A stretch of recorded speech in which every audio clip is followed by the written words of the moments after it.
Yo, what's up, everybody? Super excited to dive into this interview with Marian Esanu. Did I say the last name right? Yeah, you did. Okay, perfect. Yeah.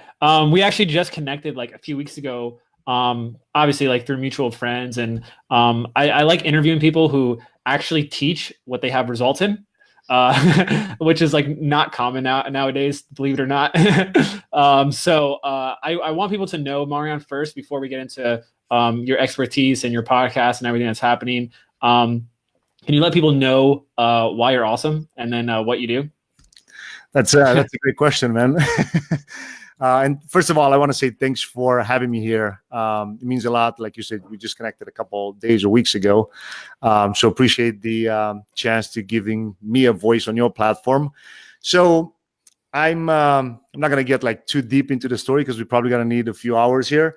But I'm just going to give you that, quick behind the scenes. So as you can probably tell, I wasn't born here. I'm born originally in Romania, Europe. So I immigrated to the States 2013.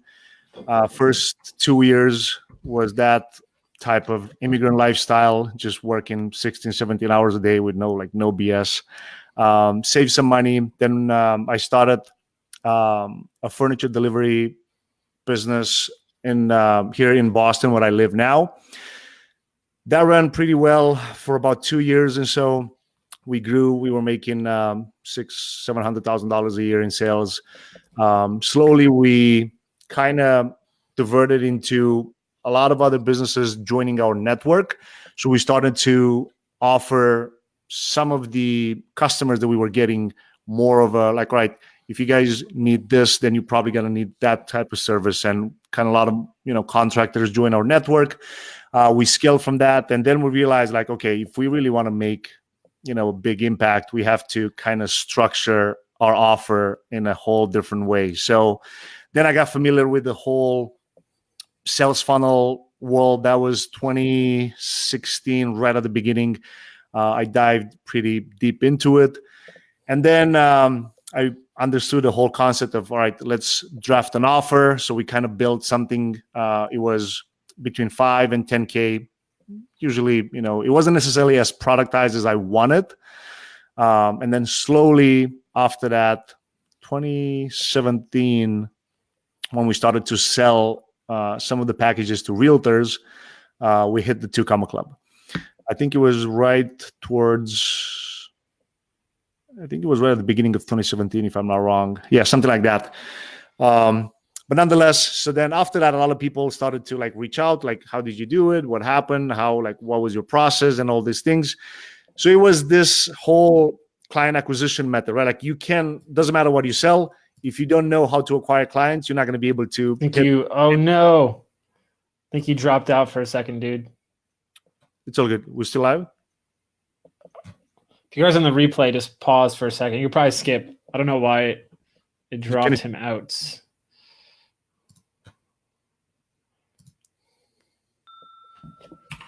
Can you hear me now?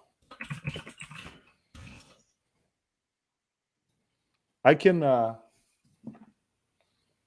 you hear me? 1 second, guys. I'm going to see if Marian could join us back here. He might have been disconnected.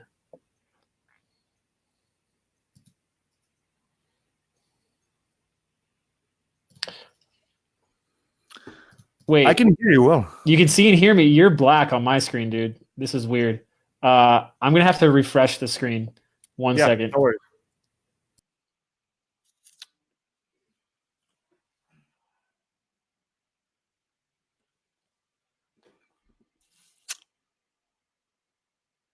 Okay. I see you now. Dude, that was really weird. Okay. Can you hear me now? Yeah. It was just it went completely black. So I think it's just a software issue. So yeah, sometimes Be Live, especially if you do it straight in the group, might play a little weird. But anyway, to me, yeah. So yeah, it's all good, no worries. So where we at? Talking about so I was talking about the fact that it doesn't matter what you really sell, you're not going to be able to scale to the next level if you don't know how to get more clients, right? So that was my whole thing in doing that process. And then slowly, a lot of people started to ask me questions like, oh, what was the 2 Comma Club? How did you do it? What happened in between? What kind of content you were putting out there and all these things? And then I just started to consult with people and actually do whatever I was doing at the time. So it was, the whole concept is pretty simple, I guess. One of the methods that I learned was from Mark Lack, if you're familiar with him, and is making sure that you let people with valuable content before you ask for anything in return. So, for example, doesn't matter what you sell. If it's a service, if it's a coaching, if it's a product, whatever it is, as long as you can educate people on what are the problems that you solve for them, and then it's just common sense that people, even if you don't ask, people will start asking you for what you do, because it's just nowadays everybody's just like ask, like everything online, like it's all interruption and everybody's interrupting you in the wrong way, in my opinion, right? So that's kind of what my whole 30 seconds to 1 minute journey was for the last 7 years. Yeah, but that's very true. Like you need to bring people to the awareness of their problems themselves, and then then they'll be open to the solution, so to speak. Exactly. Are you still doing retail? No, so that business still exists. It wasn't necessarily, so it was more of a service based rather than retail. It was more service based, but then as soon as we were able to bring other businesses into our network, it was almost like reselling those leads to different businesses, right? So that was a little more, I wouldn't call it outsource it. I would just call it repurposing the leads. Yeah. What was the average ticket price? So roughly when we finally implemented that offer that I talked, it was like the lowest one started at 5K and it was going towards the T. So between 5, 6, 7, it was a couple of tiers between 5 and 10K. Oh, cool. So yeah. That's a natural transition then into you explaining that you have to educate before you can offer solutions. And now you have your podcast, high-end client acquisition. Client acquisition, yes. It's a lot of words. At first I thought it was client attraction, which sounds cool too. Yeah. So why did you start that podcast, and what is the goal of that podcast for you? Yeah, for sure. So first of all, the podcast itself, it's funny now when I think back. That was also 2017. A lot of things happened in 2017. I was at an event in Santa Barbara, California, at Ontraport. If you're familiar with the platform, they're competitors of Infusionsoft. So I was at this event, and Brad Martineau with Sixth Division, they are a big consultancy company that do a lot of Infusionsoft campaigns. Brad Martineau was one of the speakers. So he gave a killer presentation, and I wanted to talk to him at the end, ask him, different questions about the whole automation stuff. And I was thinking, the room had probably 300-400 people in it, and everybody wanted to talk to them, to every speaker at the end. And I had to think away, all right, how am I going to be able to connect to that speaker to differentiate myself from the rest? So I just came up with this. I didn't have the podcast at the time, and I just went to him and I said, hey, Brad, would you be open to talk a little more in depth about your presentation and what you just shared on the stage today? And then at the end, you can you can promote your course or your service, anything that you like, and I'll share it with my upcoming audience for my podcast. And well, one thing was I was pretty lucky because he didn't say, let me see what your podcast is about. Let me do you have it on iTunes? Do you have it on YouTube? What is it? He didn't say anything like that, right? He just said yes. So that was the whole thing that just literally triggered something in my mind saying oh my God, I can just have a platform, offer it to people to come and share knowledge with me. Otherwise, I will have to pay these guys to actually consult, So yeah, that was the one thing that made me realize if I have a platform, I never have to ask for anything. I offer something to them, right? Because I'm pretty sure you get this direct messages or LinkedIn or Instagram or whatever, where people just ask to pick your brain for 15 minutes, half an hour, 1 hour, whatever, right? It's one thing when you offer something first, and then for them to say, oh yeah, of course I want to share. And, after that, I started to interview other names, like Billie Jean and Mark Lack and Vince Reed and Peng Joon and, a bunch of other internet marketing guys. So I was thinking, and I learned this strategy from Mark Lack, actually. Every time when you want to invite somebody that's way bigger than you, and we got to understand, they know that you benefit more from their audience than they do from yours. So how do you do it? Well, I literally write, I have an email script that I explain them exactly what they get out of this episode. So even though I mentioned like, hey, my audience is not that big, but I'm going to promote it with my own money through paid advertising. Here's my YouTube channel. Here's my Instagram. I'm going to actually promote it to you. Pick the audience that you want to target, and I'll promote the episode. And on Instagram, I'll break it down into small pieces. On LinkedIn, the same thing. I'll do it on iTunes. So everything on every platform, and I'll promote it with paid advertising on every single platform. So that's like one of the ways, I guess, in my scenario, the way that I connect with them. Now, the goal behind it, it's one, of course, educate people and create an audience that wants to learn the strategies that I implemented in my own business, and the same thing that we do now with clients. And at the end, they can either join one of our group programs, or they can just work with us one-on-one. So it all depends on what people want to learn more and how they want to learn more after they listen to the podcast. Yeah. So brand awareness education type of strategy. Yeah.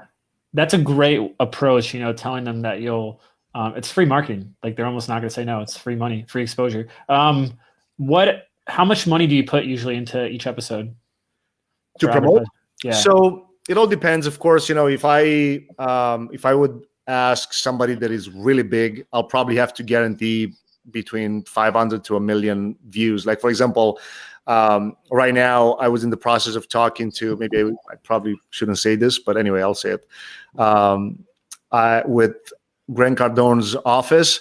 So, at that level, I'll have to put way more money into the episodes on all platforms, right? I'll probably have to guarantee a minimum of 1 million views to just get maybe 5 or 10 minutes, right? Usually, you can, and it all depends. I like to do video because those are the cheapest. So you can literally, for like $100, you get thousands of views on both Facebook and YouTube. So I would say it all depends of the guest, but I would say anywhere between $300 to $1,000. And it all depends on what I try to accomplish at the end. So if it's really something that we promote a course or a program at the end, right? I'll put more money if I'm an affiliate for that. If they just want to promote their own book or something like that, I'll probably do a messenger bot because it's cheaper to just do a short video on Facebook and then put a messenger bot to it to promote that. Gotcha. What's up, Laura? Laura's a badass entrepreneur in Tampa here. What's up, Laura? So, dude, I'm curious.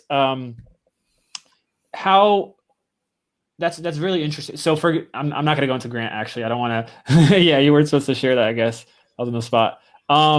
So my next question would be for your podcast in general.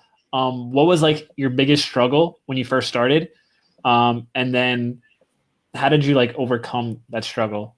So biggest struggle was I already had the video interviews, but what I realized after I started to like watch them, I realized that if I want to just put them on iTunes, people are not going to be able to see anything. And a lot of the questions that I was asking, they were worded in a way that kind of made the viewer understand like, okay, this is a video interview. So literally what I did is I took every single video interview that I had and I re-recorded every single question that I was asking that person to be fitted for the audio format. So that was the biggest struggle, I would say, at the beginning. So I had the video interview, so I had to actually go in there, listen again, all my questions, and I had to ask the question in a way to fit, the medium, right? Because it's audio, people will be in the car.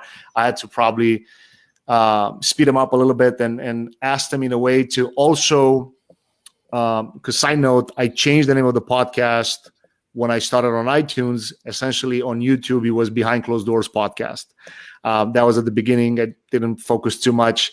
But when I realized, like, okay, what's my goal of the podcast? Well, I got to align the services that we offer now and the products that are coming up with the other mediums. So I was like, all right, what's our service? So we help coaches, consultants to actually build high-end client acquisition machines. So our podcast has to relate to that, because if not, people will be confused. Like, it'd be like, if it doesn't integrate with your business model, in my opinion, it doesn't make sense. It's just going to be an expensive hobby.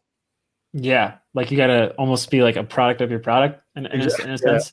What is that like, dude? I'm curious. Like, because I want people to know who are listening, who have a podcast, they could probably benefit from a lot of stuff you're sharing. Like I know, so there's different types of podcasters. Some people like you or me, like we come from the entrepreneur world first, like we're making money and we're just using podcasts to speak more to our ideal customer client. But then there's other people who start, like this is their first foray into discovering and building their network, and like actually talking about their passion. So like, what can you kind of like share with those type of people who are getting started to like learn from what you know about high-end client acquisition and coaching? Yeah. So every time when I was just having this conversation with a client of mine recently, she wanted to get into the podcasting world. And for me, it was pretty simple. I was like, right, let's see exactly what problem you solve. And the first 10 episodes, you can literally take those problems and break them down into like smaller problems and just answer them directly. Now, of course, we can get into details and go and use tools like Keywords Everywhere and see what people are actually searching around the problem that you solve. So you don't just create the content and then hope for people to see it. If you go and target, keywords, for example, then you can run maybe Google AdWords to that specific phrase. And that I don't want to get too much into tech stuff now, but you can embed that podcast episode into a blog article, and now you can pixel people and all that stuff. But I would say everybody that is starting out and they just create their first couple episodes, it's important to not stress out about it. Be okay with maybe not sounding the way I still don't like the way that I sound. Like but I don't stress about it too much. I ask the audience, like either in a Facebook group or I send an email out or a messenger bot, and I ask like, what's your favorite episode out of these 5? And then people would vote, and people will tell you like, these 2 suck, these 3 are great. Like people will tell you what resonates the most with them. So I would say just try to create, even though we talk about, like you mentioned, if they want to share their passion, I'm not necessarily the biggest fan of starting with your passion. I would say starting with the problem that you solve, and then you can wrap that around your passion moving forward. But at the beginning, nobody will care about your passion if you don't solve a problem for them. Yeah. Yeah, that's 100% true. Because I remember like 2 years ago, one of the first podcasts I started was a health podcast. But it was doing good. We had like 2,000 subscribers. I was doing some like tricky things on Instagram to like build an audience. But the problem there is that if you don't have solutions for your audience, then like, what are you doing? Like, you're just entertaining people. And I didn't have any products. I didn't have any services. Like, I loved, like, health is my passion, like, like superfoods and stuff, but I had nothing to service people with. So I ended up dropping it because like, it has to be aligned with, you're doing people a disservice if you're not putting them on a journey, so to speak, or if you're not helping them out. So that's really awesome, dude. I'm curious, which episode has brought you the most like traction, like give you the most uptick in subscribers, listens?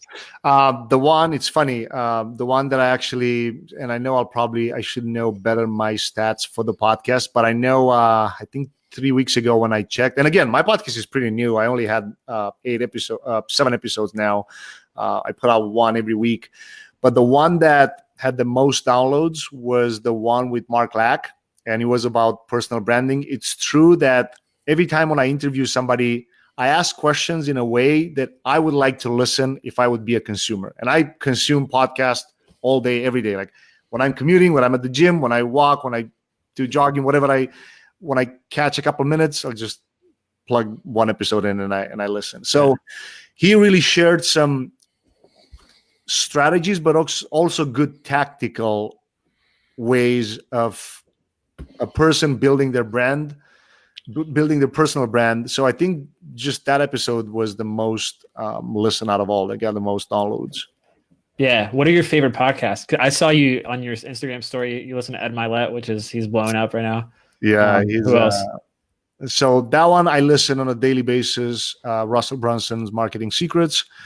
Um, what else? I listen to Pat Flynn, both of his podcasts actually, Smart Passive Income and Ask Pat. And so Ed Milet, what else? Andrew Frisella, I like it. It's dope. And I kind of, that's pretty much what it is. I try to keep between 5 to 7. I clean my iTunes feed a lot in the past couple of months because I was just listening too many. They were like, when you listen to too many messages, they start to like go like against each other, and you don't know like who do I resonate with the most.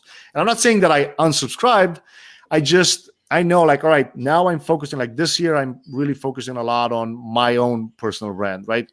So then I'm only going to listen to people that actually do what I like to do moving forward and the way that they're building their brand. So that's what I like to like always, follow other influencers and people like that. Yeah, 100%. I'm the same way, man. Like you can't learn from too many people. Otherwise it gives you like cognitive dissonance, like, cause there's just so much. Yeah. Cause they'll have information that it'll be going against each other. So you have to decide like who. All the time, dude. All the time. It's funny. So how are you promoting your podcast other than paid traffic? Is it just what other channels are you using? So it's a tricky question. Other than paid traffic, it's literally the organic way on Instagram with Spotify. So for example, you probably just shared a story. Yeah. So that's I just started doing that recently, but I know you said other than paid traffic. So like I'm just a big fan of paid traffic because you don't necessarily need to pay that much, especially if like our strongest strategy now is doing a 1-minute interview, a 1-minute video of that interview, and just boost that on Facebook for engagement, and then attach a bot to it where you send people the full interview. Because if you put the link in the description or in the link even in the comments at the beginning, it's not going to help the algorithm to push it out there. So we do it in the bot, and Facebook will not track it all the way. That's a great tip, man. And you send them to like your show notes page, like the blog post? So we give them 3 options. We give them for iTunes iTunes, blog post, or YouTube. And of course, at the beginning, when I did the podcast launch, I did a giveaway and all that stuff, I was just focusing on the iTunes version, right? And then at the end, once that one was done, I now try to cross promote between my YouTube channel and the podcast. So gotcha. I'm gonna be stealing those strategies just because we do straight organic, and we want to get more into paid traffic. So awesome. Do you mess around with anything else like story ads or YouTube pre-rolls? So for example, on story ads, I'll give you an example from an interview that I did with Dan Locke.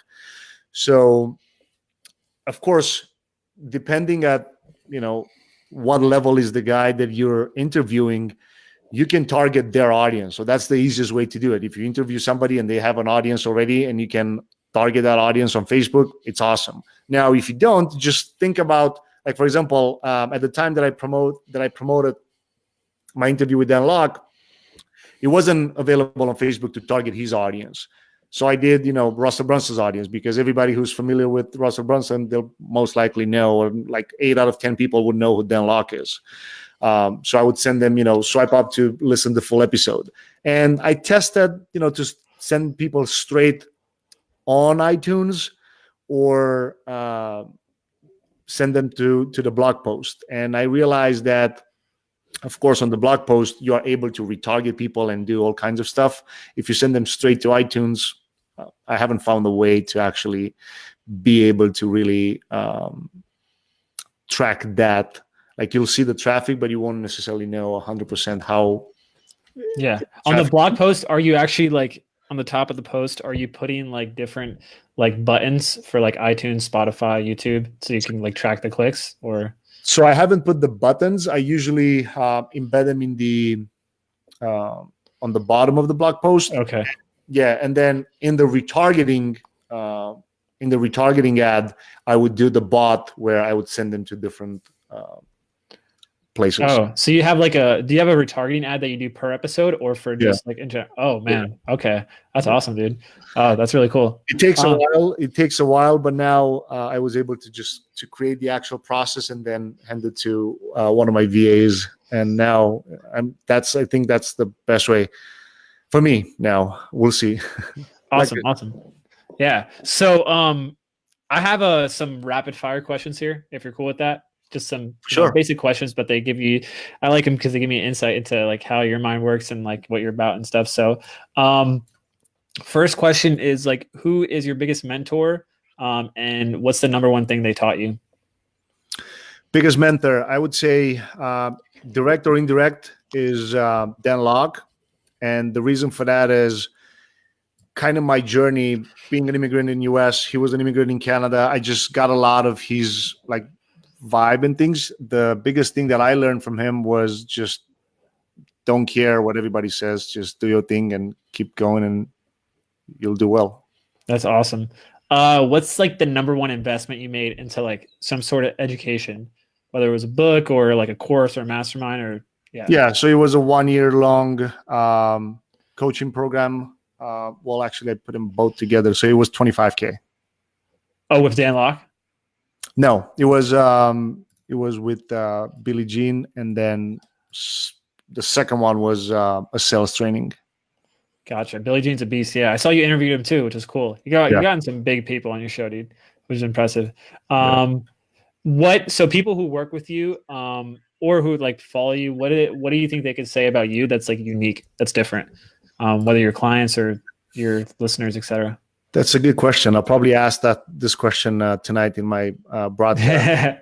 I guess I'm not trying to BS at any point in time. I'm just trying to be me and try to give as much value as I can with my personal. So I never talk about just things that I learn without actually implementing. Yeah, you actually apply it. And share it. Exactly. Or even like, for example, last week, it was a campaign that really failed like pretty bad, and it was just a silly mistake that we didn't turn off the campaign.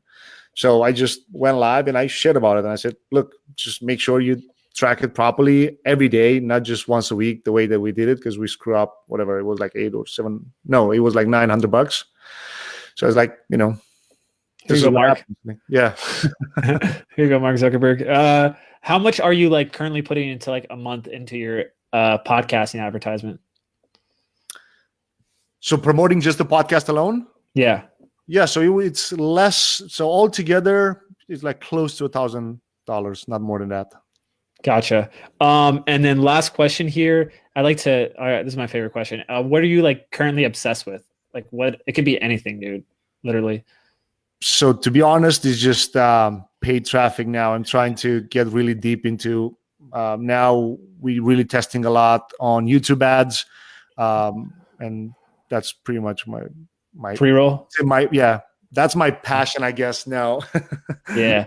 You have a YouTube face, so you kind of look like, you kind of remind me, Peter Prue. Yeah, he's a buddy of mine. You kind of look similar to him, and I know he crushes it with YouTube ads. That's where he gets most of his like lead gen. So cool, man. Really appreciate you doing this interview. I'm sure like as your podcast develops and you're just crushing it, we'll do round 2, and we'll see what's happening there, man. So yeah, if you guys are on the replay, give me #replay. And then if people want to follow you, where's the best place to do that? Both Facebook and Instagram. I'm pretty sure you're going to put the links because my name is not really that familiar, but it's facebook.com/Marian Esanu live or on Instagram @Marian Esanu. Perfect, man. Sweet. So thanks so much for tuning in, guys. We're going to end the broadcast right here. Awesome.